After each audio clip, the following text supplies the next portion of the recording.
Yes, that's my primary constituency, to be in the kitchen before even being in the Senate as a woman. And I'm proud to be in the kitchen and even the other room. Well, jokes apart, one, every Nigerian will be happy to see the girls that were rescued back home. And nobody that have seen the pictures of those girls will remain the same. Because we've said it over and over, we are mothers, we are parents, and anything that happens to a child out there, we should put it in our back of our mind and see if it is our own children, how do we feel? I was privileged to be in the entourage of the presidential committee that went to visit Chibok. And for the information, Chibok is a neighbor to my local government, Minchika, which is less than an hour. And so if you look at the terrain of the zone, especially Borno, Adamawa, Gombe, you looked at the Mandara Mountains, then that's where most of the activities of the Boko Haram enclaves run about. It's so mountainous that even climbing the mountain takes you about 3 hours to 4 hours.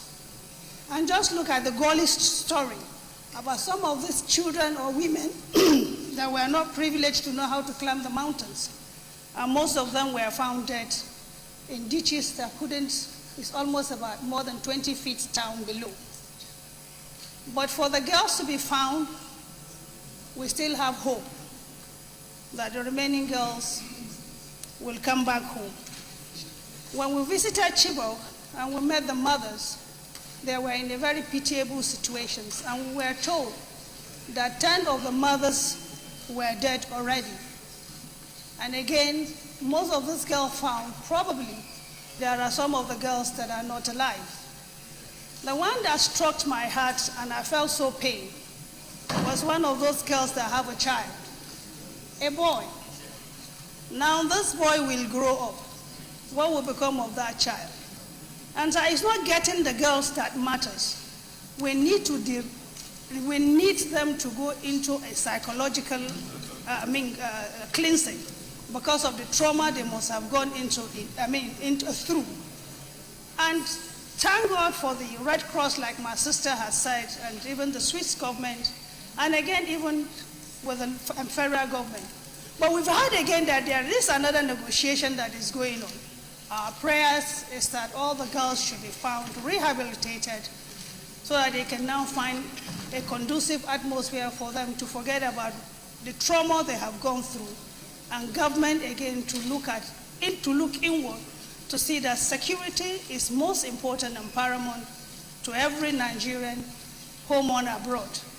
But on this one, it's not a pitiable, it's not a situation that will be happy to stay with.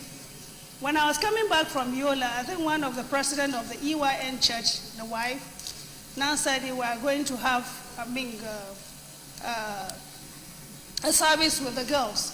And we started having a discussion. And most of the situations, the information we get is not something that we have to be discussing it publicly here. But the government has a lot of helostats to see that these girls are really rehabilitated. But it is a joy to us all, mothers, parents, fathers, to join hands and to pray not only for the Chibok girls, but the safety, unity, and progression of our nation. Thank you very much, Mr. President.